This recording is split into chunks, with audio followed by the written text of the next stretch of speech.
Halo, selamat pagi. Nama saya Prasali. Terima kasih MSF atau Doctors Without Borders sudah memberikan kesempatan ini untuk memoderasi diskusi panel hari ini dengan topik Women in Leadership, Dare to Take a Step.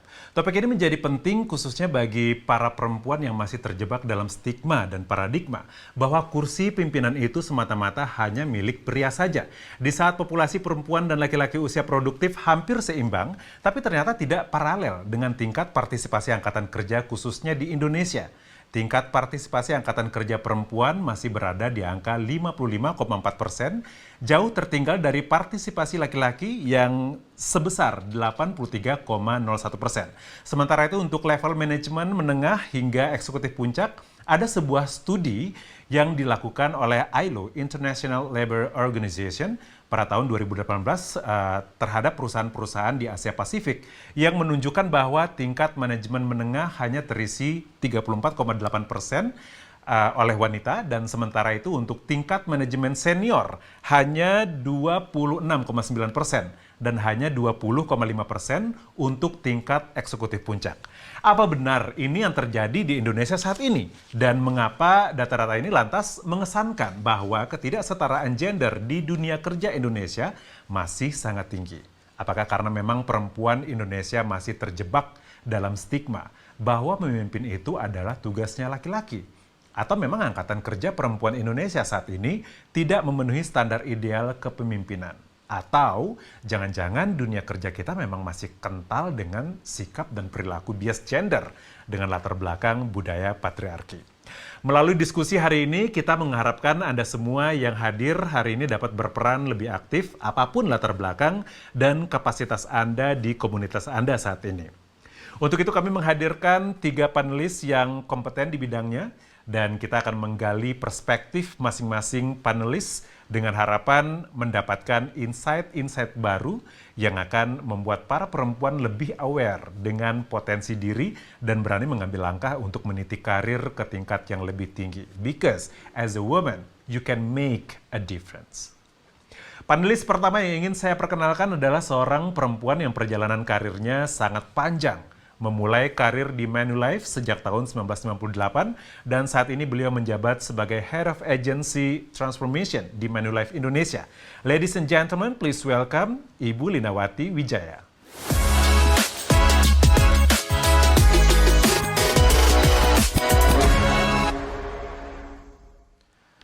Berikutnya saya ingin memperkenalkan seorang perempuan yang punya pengalaman lebih dari 10 tahun di bidang consulting and human resources. Beliau juga bekerja sama dengan institusi pemerintahan dan swasta di bidang strategic management and organization development. Dan beliau bergabung dengan IBCW, Indonesia Business Coalition for Women Empowerment, sebagai program manager untuk mendukung anggota IBCW dalam menciptakan kesetaraan gender di perusahaan. Dan IBCW sendiri berkomitmen dan berkontribusi kepada pemberdayaan ekonomi perempuan. Ladies and gentlemen, please welcome Zelda Lupsita.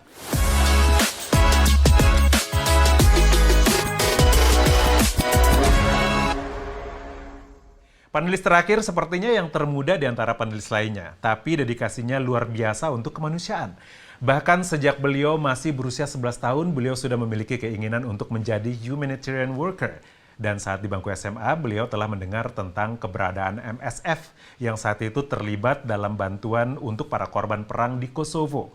Hal ini memotivasi beliau akhirnya menempuh pendidikan kedokteran Universitas Trisakti dan akhirnya bergabung dengan MSF pada tahun 2015. Ladies and gentlemen, please welcome Dr. Rangi Wirantika.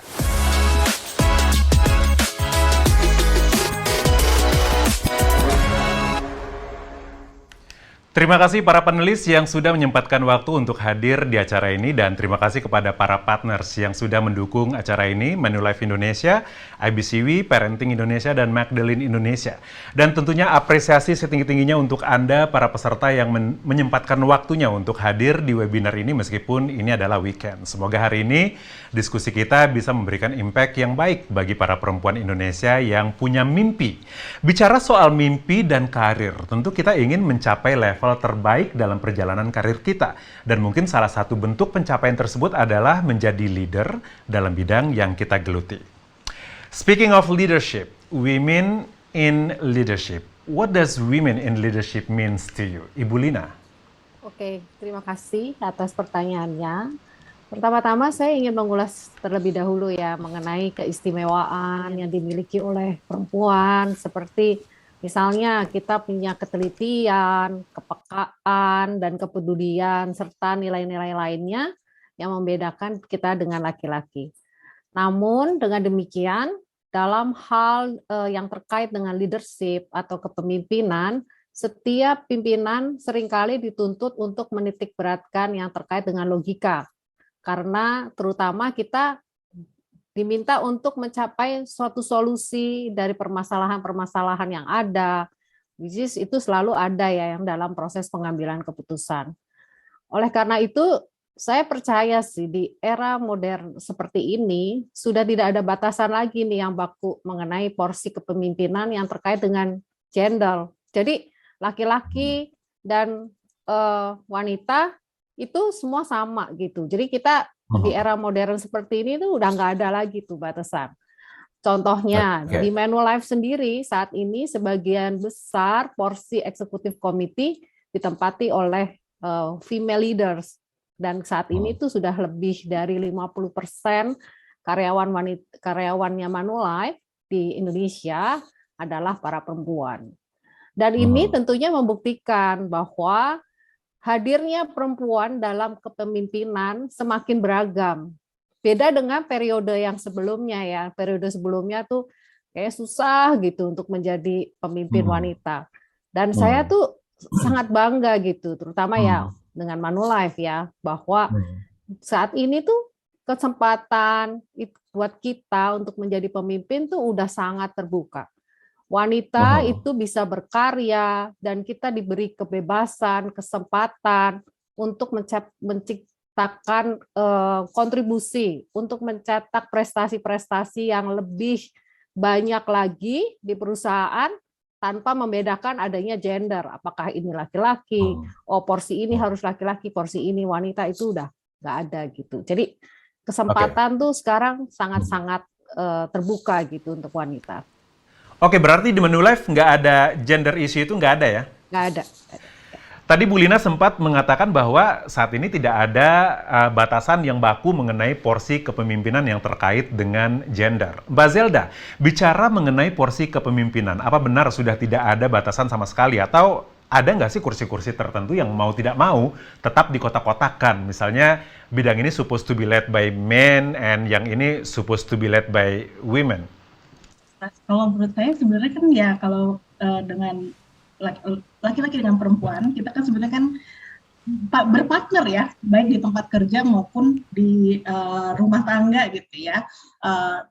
Kalau menurut saya sendiri sebenarnya kita bisa mengambil porsi yang seimbang tentunya. Nah nanti porsinya yang mana-mana aja itu dikembalikan lagi ke komunikasinya, terlebih kalau di rumah tangga gitu misalnya ya, kan bukan berarti kalau misalnya sampai di rumah terus nanti suaminya itu tidak own the responsibilities gitu ya, apalagi kalau misalnya udah punya anak, apakah anaknya hanya anak ibunya kan, nggak juga ya, pasti kan ada bapaknya juga di situ ya. Nah jangan sampai dipanggil om gitu ya.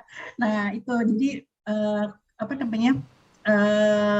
kerjasamanya itu sebetulnya yang penting. Begitu juga kalau di tempat kerja gitu. Tempat kerja kan mungkin akan lebih struktural ya, karena akan ada divisi-divisi departemen, kemudian ada job desk-nya masing-masing gitu ya. Nah, tapi bagaimana supaya nanti sebagai organisasi itu bisa align dan kerja bersama-sama gitu, tidak silo, apalagi hanya karena gendernya berbeda.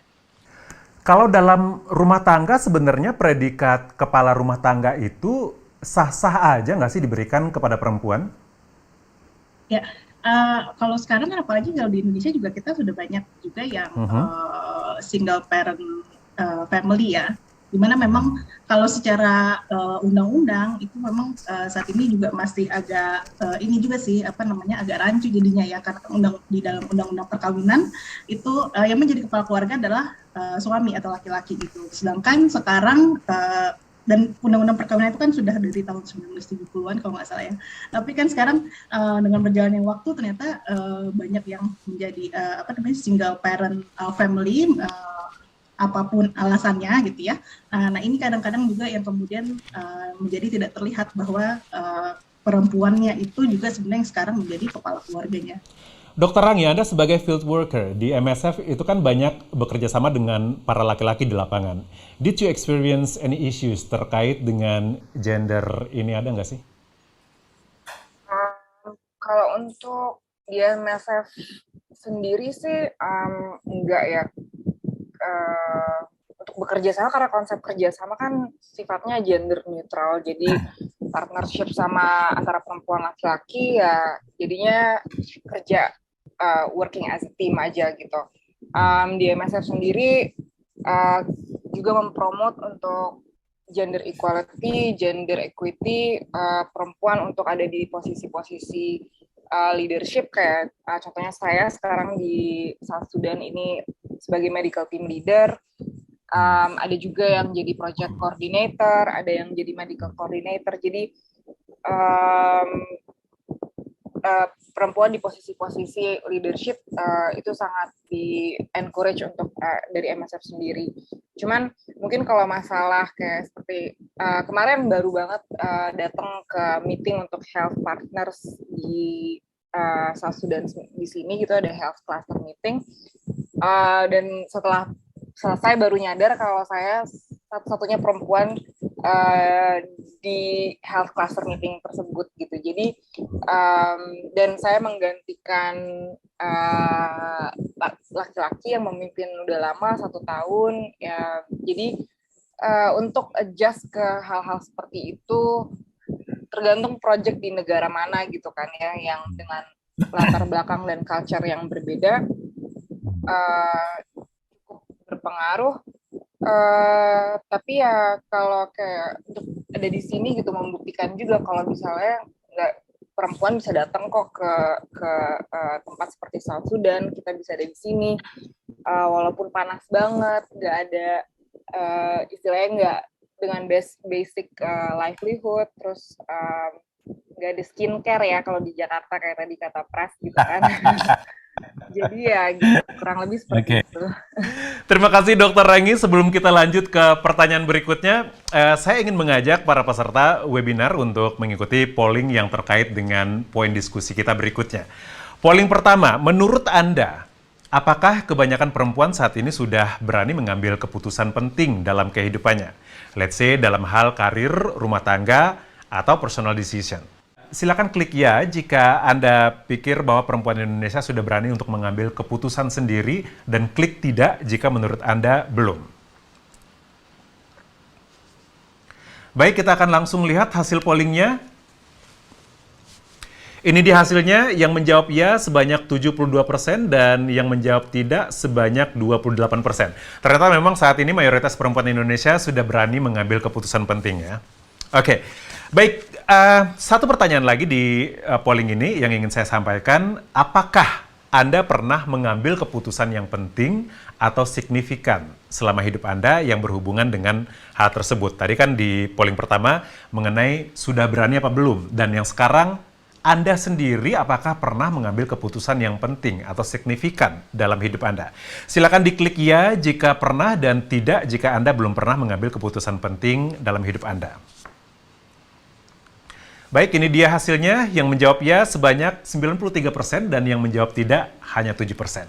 Baik, terima kasih atas partisipasi Anda dalam polling ini, dan ini akan menjembatani kita ke pertanyaan selanjutnya di diskusi ini. Decision making. Bicara soal decision making in this pandemic, perempuan juga mengalami dampak di bidang kesehatan, sosial, dan ekonomi. Keputusan sulit perlu dibuat dan wanita dituntut untuk resilient. Ibu Lina, how did you manage this? Apa formula Anda untuk memastikan bahwa Anda dapat membuat keputusan yang tepat? Ya, terima kasih Pras atas pertanyaannya. Memang saat ini, terutama pandemi ini adalah memberikan tantangan tersendiri ya buat kita, terutama tuh untuk wanita, apalagi yang moms saat ini, di mana harus tetap bekerja, tapi juga harus take care anak-anaknya yang masih kecil, terus anaknya juga terutama yang masih anak-anak masih balita, di mana mereka semestinya bisa bersekolah, tapi sekolahnya juga sekarang harus online, jadi mereka harus take care juga. Itu ya merupakan tantangan yang gimana gitu untuk wanita-wanita kita gitu ya. Dan ini juga dari tercermin dari hasil Manulife Asia Care gitu ya. Kita baru-baru ini meluncurkan hasil survei gitu di bulan Februari yang menyebutkan bahwa 32% wanita single tuh mengalami depresi, terutama yang sebagai isu kesehatan saat ini gitu. Namun dengan hasil survei itu, jadi kita melihat bahwa tingginya minat masyarakat nih untuk hidup sehat. Mungkin Pras bisa lihat ya, sekarang tuh makanan sehat tuh udah sangat diminati gitu ya. Dan juga selain hidup sehat juga menata gimana nih kita menata keuangan, di mana kita harus lebih banyak saving, apalagi situasinya kita mengalami ketidakjelasan gitu. Dan mengenai dampak dari situasi di bidang kesehatan, ekonomi, sosial, tentunya kita perlu menelaah apa sih yang bisa kita kontrol dan mana yang kita tidak bisa kontrol. Dan tentunya yang kita fokuskan adalah apa yang kita bisa kontrol nih dalam situasi seperti ini. Dan banyak formula, banyak hal yang mengenai pengelolaan, tapi ujung-ujungnya itu adalah kembali ke diri kita sendiri. Gimana sih kita bisa mengendalikan diri, terus mekanismenya tuh pengelolaannya tuh bagaimana nih cara kita memberikan keputusan, dan tentunya ini juga berpengaruh ya bagaimana dulunya kita dididik, bagaimana kita tumbuh dan berkembang di masa seperti ini, dan tentunya ini juga menjadi pengalaman yang berharga ya, karena cara kita bertumbuh dahulu dengan sekarang, terutama anak-anak kita yang sekarang juga berbeda, apalagi situasinya sedang pandemi seperti ini ya. Dan tentunya dengan seperti itu ya kita harus memastikan bahwa keputusan tuh kita lakukan dengan tepat dan objektifnya tuh apa gitu, seperti itu. Oke, berarti background dan cara kita tumbuh akan mempengaruhi cara kita mengambil keputusan sebagai perempuan. Begitu Bu Lina? Oke. Since we can change the past, but we can plan the better future. Saya ingin bertanya kepada Mbak Zelda, despite everything in the background, formula apa yang bisa diterapkan oleh perempuan agar bisa menjadi seorang pengambil keputusan yang baik? Yang pasti ya kita harus tahu dulu ya objektifnya kita apa gitu ya. Objektifnya itu apa, kemudian akar masalahnya ini apa nih yang sampai kita tuh nggak bisa sampai ke situ gitu. Nah setelah itu ya kita lihat dulu opsi-opsinya gitu ya, kita timbang yang baik dan buruknya gitu ya, baru kemudian kita lihatlah mana yang paling cocok sebetulnya untuk mengatasi masalah tersebut, dan kita sampai ke objektif kita tadi. Sama aja sih kayak misalnya kita mau pergi ke suatu tempat kan pasti banyak jalurnya gitu ya. Kalau misalnya kita mau pergi ke Bekasi misalnya kan ada lewat jalan tol atau lewat jalan biasa. Ada banyak gitu alternatif ya, iya. Nah ini kemudian kita mau pilih yang mana gitu. Ternyata kalau masalahnya adalah aduh kalau lewat jalan tol itu mahal gitu ya, belum gajian nih, belum. Nah udahlah kita berarti ikut aja yang jalan yang non tol gitu, atau malah naik kereta gitu lebih cepat gitu kan, dan lebih murah juga gitu ya, sama aja seperti itu sih. Jadi kita lihat juga ke depannya objektif kita apa, kemudian akar masalahnya apa, opsi-opsinya apa, baru kita ambil keputusannya. Oke, berarti melihat ke depan, yang di belakang nggak perlu menjadi faktor penghambat. Ya kita learn from the experience ya, tapi ya forgive but not forget gitu ya. Ada sesuatu yang ya kita jangan sampai juga jatuh 2 kali gitu kan. Iya, benar. Oke. Bicara soal wanita yang secara alamiah bahkan ilmiah mampu menjelaskan mengenai hal ini, bahwa wanita itu diberkati dengan emotional intelligence yang lebih baik daripada pria. Bu Lina, do you think women have a different leadership style that is useful when it comes to handling crisis situation, terutama di masa pandemi seperti saat ini? Oke, ya saya rasa gaya kepemimpinan wanita dan pria tentunya berbeda ya.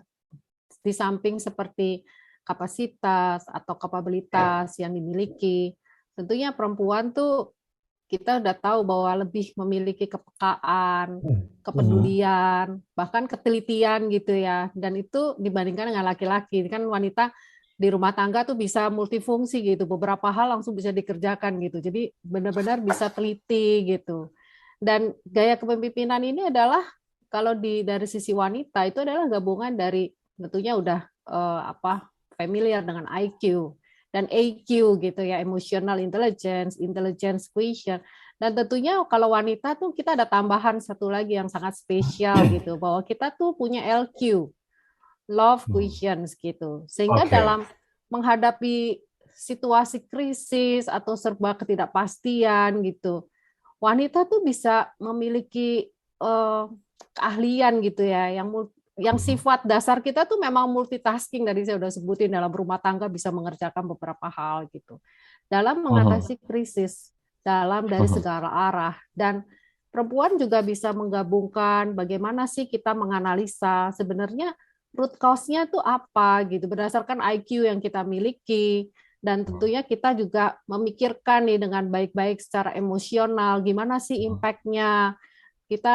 Tentu kita selalu mengedepankan gimana ya humanity-nya seperti itu. Dan tentu pada saat kita mengkomunikasikan gitu ya, kita mengkomunikasikan tuh dengan penuh empati, dari hati, itu adalah wujud dari love quotient. Jadi kita kalau wanita tuh biasanya kalau mau ngajak ngobrol mengenai keputusan-keputusan yang sulit, kita biasanya lebih terlihat empatinya seperti itu.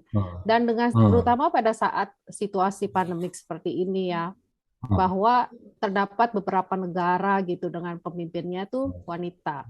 Dan kalau bisa dilihat itu adalah mereka bisa lebih baik gitu dalam mengatasi krisis pandemik ini. Contohnya seperti Islandia, Taiwan, Denmark, Finland, dan negara-negara lainnya. Sehingga kalau dari sisi wanita, kita punya tiga hal itu. Kita punya tiga hal itu yang membedakan kita dengan laki-laki gitu. Dan itu sangat berguna dalam mengatasi situasi krisis seperti ini. Tadi saya udah sebutkan bahwa apalagi yang moms ya, mesti kerja, take care anak, terus apalagi kalau anaknya nggak cuma satu gitu ya, satu mau sekolah, satu masih kecil, dan itu adalah gabungan dari tiga hal tersebut gitu. Oke, tadi adalah IQ, EQ, satu lagi saya baru dengar tuh. Love quotient, ya. Love quotient, oke.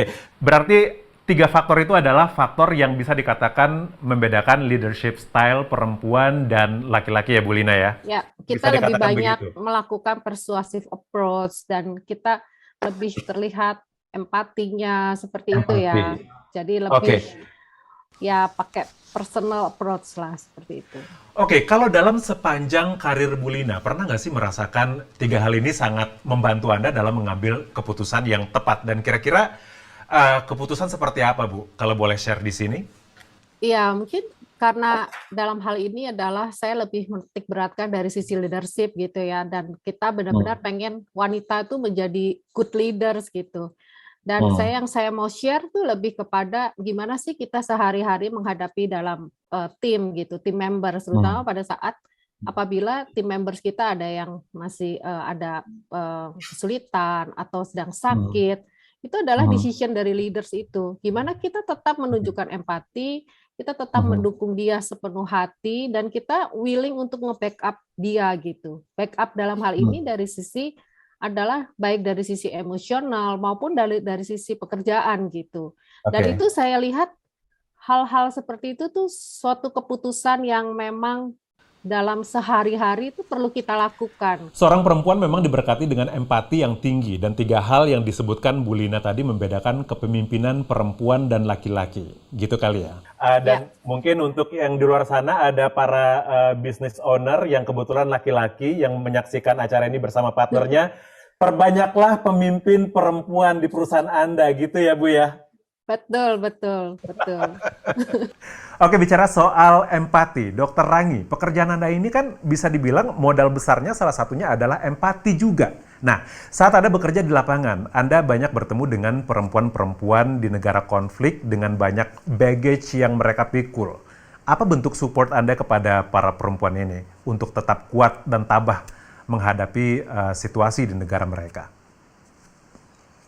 Saya sejauh ini bekerja di tempat-tempat yang sangat sulit buat kebanyakan perempuan, pasti refugee camp, natural disaster gitu kan, konflik area gitu. Jadi dan MSF juga mempekerjakan, karena kita sifatnya netral, kita mempekerjakan staff kita dari pihak manapun gitu kan. Jadi kita contohnya waktu saya di Bangladesh juga kita bekerja sama volunteer gitu, sama refugee gitu. Jadi mungkin sebaliknya justru bukan saya yang memberikan support, tapi mereka tuh dengan kekuatan mereka menghadapi apa yang mereka lewati. Contohnya waktu saya pernah di Yaman pas ketika perang masih aktif gitu ya, dan di situ di rumah sakit punya MSF, Mother and Children Hospital itu staffnya semuanya perempuan karena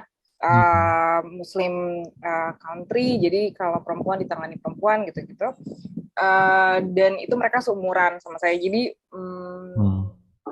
kekhawatirannya sama gitu, kayak abis kalau udah jadi dokter, ada yang lagi masih sekolah gitu kan, kalau udah jadi dokter nanti mau ngapain ya, mau nikah apa mau sekolah lagi ya, apa mau ngambil spesialis ya gitu kan. Jadi mereka padahal ada di tempat yang sangat sulit, yang setiap hari mendengarkan airstrike, bisa kena stray bullet kapan aja gitu, tapi mereka justru tetap datang ke rumah sakit, tetap bekerja untuk pasien gitu. Jadi buat saya sih justru sebaliknya, justru mereka memberikan support. Jadi kalau untuk di hari-hari yang berat gitu untuk saya jalani, ingat ke perempuan-perempuan yang saya pernah temui di tempat di medan perang, di refugee camp gitu, dan kekuatan yang mereka berikan. Dunia yang Anda pilih saat ini kan bisa dikatakan berisiko tinggi. Back in the day when you decided to get involved dengan misi MSF, apa yang melatar belakangi Anda untuk terjun ke dunia ini? Sementara perempuan seusia Anda sibuk dengan drakor dan skincare, Anda malah pergi ke tempat konflik. What made you do this? First of all, tapi saya juga suka drakor juga sih sama skincare kalau bisa ya kan. Tapi kalau di sini kan nggak bisa.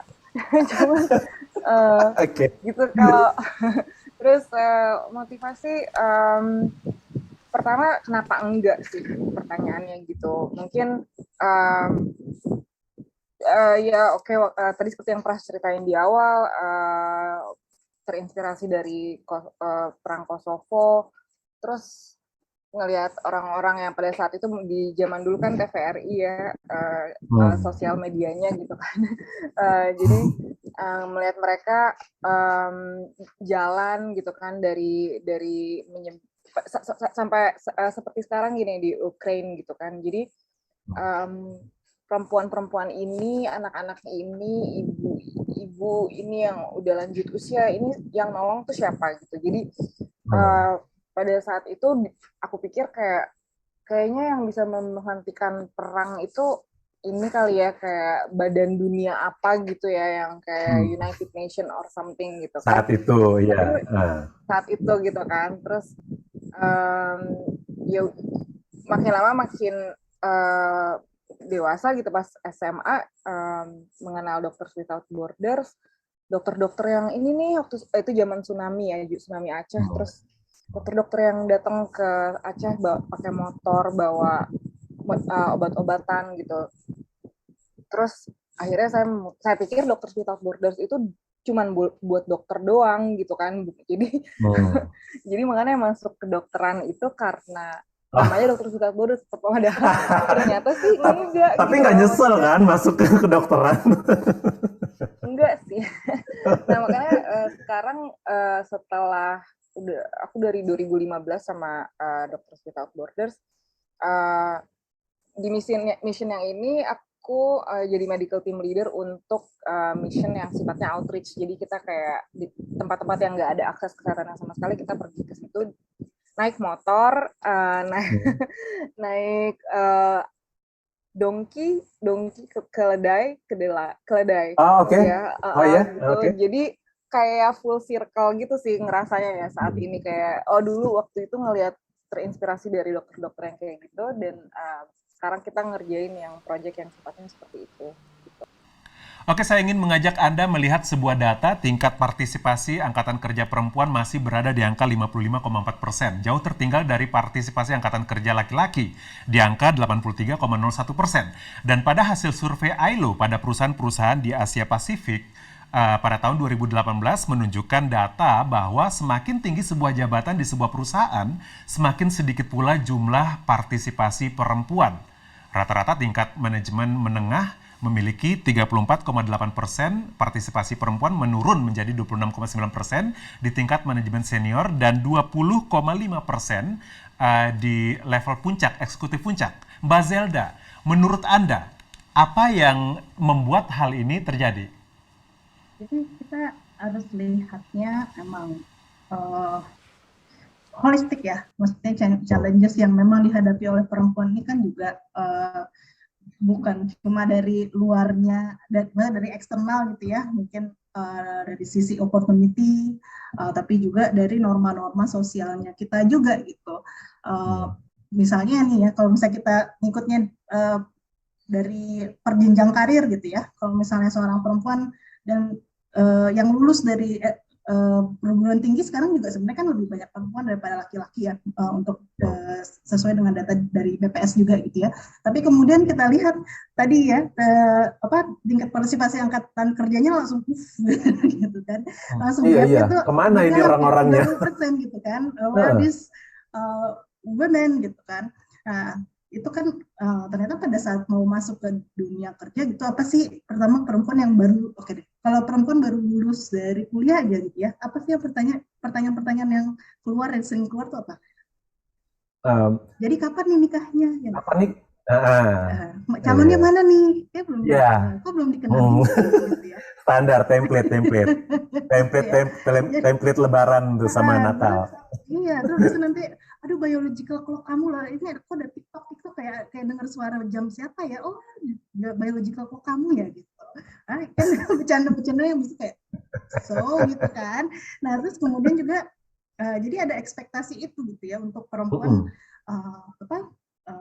menikah dulu gitu daripada dia kemudian masuk ke dunia kerja. Nah kemudian bagi para perempuan yang kemudian udah masuk ke dunia kerja, begitu mereka sampai ke middle management gitu tadi ya, di mana itu juga ada gapnya ya, gap managerial level itu juga saat ini gender gapnya sekitar 30% juga. Nah biasanya yang middle management ini kan juga kan mereka memang yang kemudian sudah menikah dan memiliki anak gitu ya. Nah challenge-nya tentu di situ mereka punya yang tadi disebutkan double burden ya. Double burden itu adalah ketika mereka harus juggling atau nge-balance antara responsibility dia di kantor dan juga yang di rumah gitu ya. Nah kemudian selain itu dia juga ada anggapan bahwa wah udah mentok nih gitu ya, ada glass ceiling-nya gitu seakan-akan dengan anggapan bahwa kalau perempuan udah punya anak itu pasti nanti kerjanya nggak fokus lah gitu, dia pasti akan menomorsatukan keluarga bukan pekerjaan gitu ya. Nah stigma-stigma yang kayak inilah kemudian habis itu menyebabkan adanya glass ceiling itu gitu. Kemudian bagi mereka yang kemudian bisa mendobrak glass ceiling tersebut pun sampai ke puncaknya itu juga masih ada challenges-nya nih Mas Pras. Iya, apa tuh boleh di-share? Nah, seperti kan, apa? Ya, leadership itu kan masih banyak dikaitkannya dengan sifat-sifat yang berhubungan sama laki-laki ya. Maksudnya, kalau jadi leader tuh harus berani ambil keputusan, harus cepat gitu misalnya. Contohnya salah satunya itu.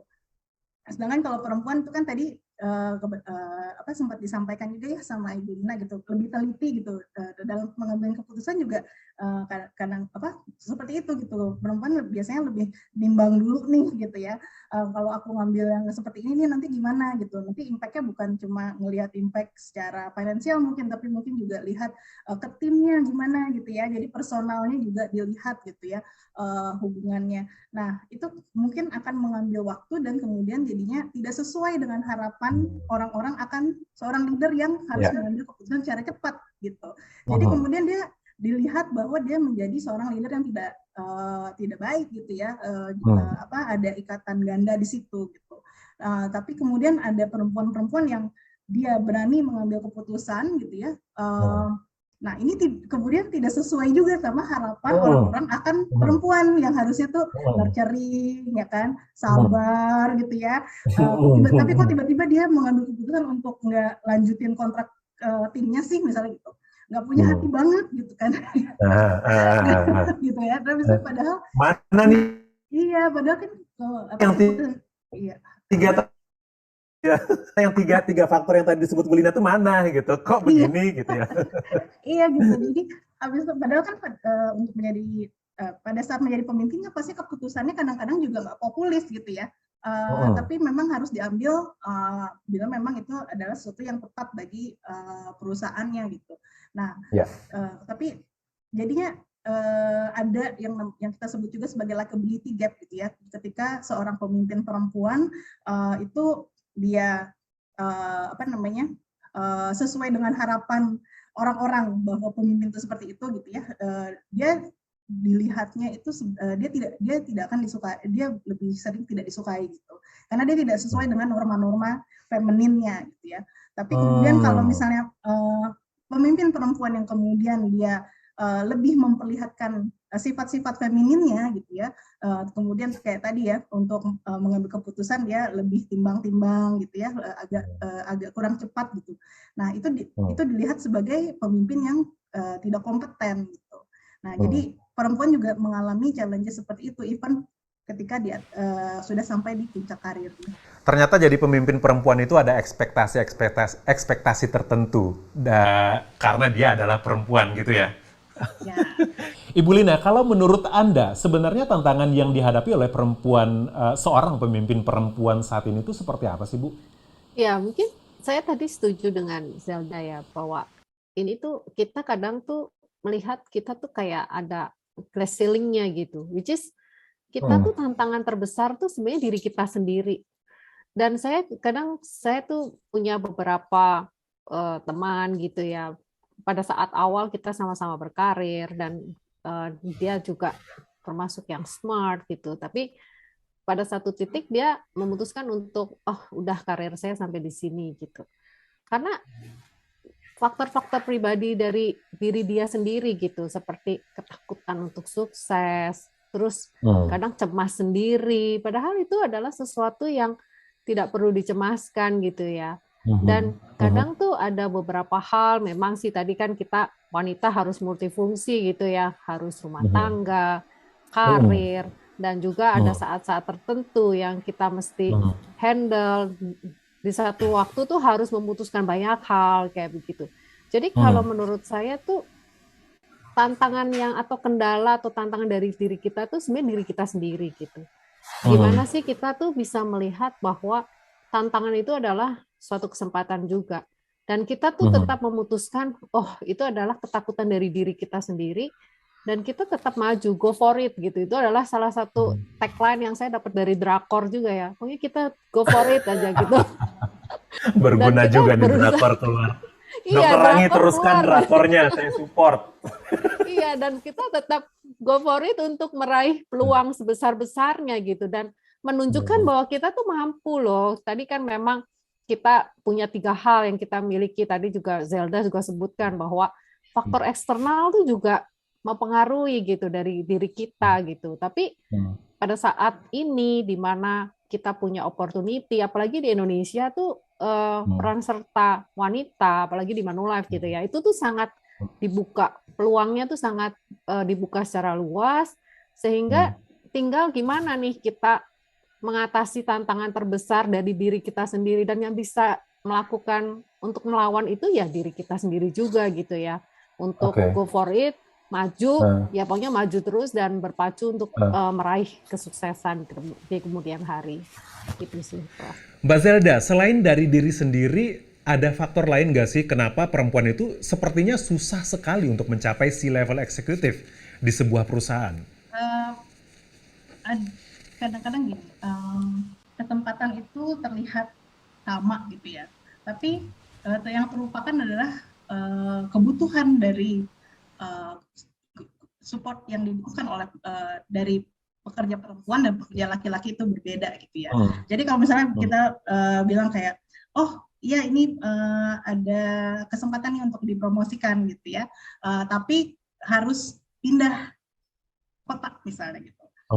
Ya. Oke, oke, Nah, oke. ini kan Ya. kalau untuk perempuan kadang-kadang akan menjadi lebih berat gitu ya, karena kan dia gimana nanti anaknya gitu ya, apalagi nanti misalnya kalau harus anaknya sudah mulai sekolah apa gimana gitu kan, ini masih karena juga di society kita juga kan gitu ya, jadi untuk pengasuhan masih menjadi tanggung jawab utama ibu gitu ya.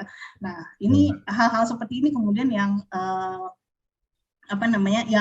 perlu dilihat juga gitu ya, apakah bisa perusahaan juga membuat sebuah jalur karir yang lebih fleksibel gitu. Dan ini bukan cuma untuk perempuan yang jadi ibu ya, kadang-kadang kan juga perempuan harus mengurus anggota keluarganya yang sudah tua misalnya gitu, atau laki-laki juga sebenarnya juga ada hal seperti itu ya kan, kadang-kadang ada kebutuhan juga dari personal life dia gitu ya, untuk tidak yang pastinya nanti akan mempengaruhi kehidupan profesional dia gitu. Nah, jadi perusahaan juga perlu menciptakan memang opportunity-nya juga yang setara gitu ya, untuk development program misalnya juga gitu ya. Kalau misalnya banyak dulu lah sebelum waktu pandemi gitu ya, itu kan banyak dilakukan development program atau training tuh yang di luar kantor, misalnya harus pergi seminggu gitu ya ke suatu tempat gitu, dikurung di situ untuk belajar gitu. Nah, ini kan juga kemudian menjadi ini ya buat perempuan yang punya anak kecil gitu, itu kadang-kadang kan juga menjadi PR juga gitu. Kalau anaknya dibawa juga nanti dia juga kalau misalnya jangan-jangan tiba-tiba nanti sertifikasinya nggak lulus gitu atau gimana. Nah, itu seperti itu. Baik, terima kasih Mbak Zelda, dan sekarang kita punya pertanyaan dari peserta. Yang pertama, untuk Ibu Lina, bagaimana menurut pandangan Ibu terhadap statement bahwa perempuan fungsi utamanya adalah ibu rumah tangga? Apakah Ibu setuju dengan pernyataan tersebut, Ibu Lina? Ibu rumah tangga. Ibu rumah tangga. Kalau saya sih melihat bahwa ibu rumah tangga iya, tapi kita juga jangan menutup atau jangan membatasi diri kita tuh untuk tidak berkarir gitu. Dan menurut saya tuh ini adalah yang tadi saya bilang bahwa kita tuh udah dianugerahi oleh Tuhan gitu ya, keistimewaan bahwa kita bisa mengerjakan multifungsi.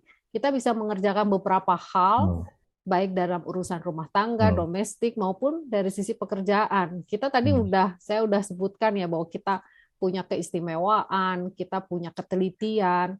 Jadi kalau mindset-nya adalah ibu rumah tangga, iya, tapi ini adalah lebih bahwa kita tetap berkomitmen penuh untuk mengurus rumah tangga, tapi kita jangan membatasi diri kita untuk berkarir, seperti itu. Baik, berikutnya pertanyaan untuk Dr. Rangi. Saya seorang mahasiswa kedokteran dan saya ingin sekali memahami apa yang membuat dokter berani membuat keputusan yang luar biasa berisiko tinggi, meninggalkan keluarga, mengorbankan waktu dan tenaga untuk pergi ke daerah konflik. Dr. Rangi bisa menanggapi? Ya mungkin karena passion kali ya. Saya pernah bekerja di Indonesia juga, dan untuk bekerja di MSF itu it's like a long time dream, terus akhirnya tercapai. Jadi ya kalau misalnya pas ketika mendapat kesempatan untuk bergabung dan berangkat, ya udah jadinya pergi aja gitu. Tapi seperti yang ditanyakan, kalau nggak salah kayak banyak ada juga kan pasti ketakutan untuk berada di tempat-tempat yang seperti itu ya. Memang itu bukan sesuatu yang mudah gitu. Sampai sekarang setiap saya mendapatkan mission juga diskusi gitu sama keluarga, tempatnya seperti apa gitu. Terus nanti security-nya bakal seperti apa. Tapi saya juga mendiskusikan hal-hal yang nanti saya ketemu sama teman-teman yang kayak apa, terus kerjanya di ketemu pasien-pasien yang seperti apa, pekerjaan saya itu seperti apa gitu. Jadi untuk warga saya juga ngerti, because you will fear something that you don't understand. Jadi buat saya penting untuk mengkomunikasikan apa yang saya kerjakan sekarang buat keluarga, buat teman-teman, untuk mereka juga, oh iya udah Rangi pergi ke sana untuk mengerjakan sesuatu yang dia suka gitu. Terima kasih Dr. Rangi, pertanyaan tersebut mengakhiri diskusi hari ini dan mohon maaf untuk pertanyaan-pertanyaan yang belum sempat dijawab oleh para penulis mengingat keterbatasan waktu. Dan sebelum saya menutup diskusi ini, ada beberapa hal yang mungkin bisa kita ambil sebagai modal bagi para perempuan untuk berdaya lebih dan berani melangkah ke level yang lebih tinggi. Menurut Ibu Linawati, perempuan diberkati dengan 3 aspek yang membedakan gaya kepemimpinannya dengan laki-laki, yaitu IQ, EQ, dan LQ.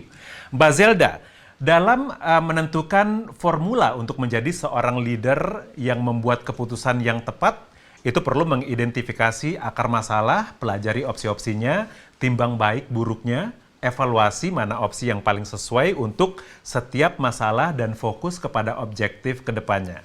Dan menurut Dr. Rangi, people are often afraid of things that they don't understand. Jadi kalau kita bisa mengedukasi diri sendiri dan support system kita, maka itu akan mempermudah kita untuk mencapai tujuan. And now, let's get back to Annie. Annie. Thank you very much, Pras. It was a lovely conversation. Terima kasih banyak-banyak. I think that was a wonderful conversation with our speakers. I'd like to mention a very special thank you to our 3 speakers who have joined us, who have shared thoughts with us, who are able to talk to us about what their opinions were when it comes to women in leadership. So kepada Ibu Linawati Wijaja, Ibu Zelda Lupsita, dan juga Dr. Rangi all the way from Sudan, thank you. Terima kasih banyak-banyak kerana bersama kami untuk hari ini. Sharif, are you with me right now? Terima kasih banyak kepada Ibu Lina, sekali lagi Mbak Zelda dan Dr. Rangi. Yes, and a big special thank you to Pras as well. Pras and your team, thank you very much from Parade Creative Works. Terima kasih banyak-banyak for all the effort that you've done, for everything that you're doing for us, and the support you're giving to Doctors Without Borders. Terima kasih, and I have to say it's been a wonderful experience working with all of you. Thank you.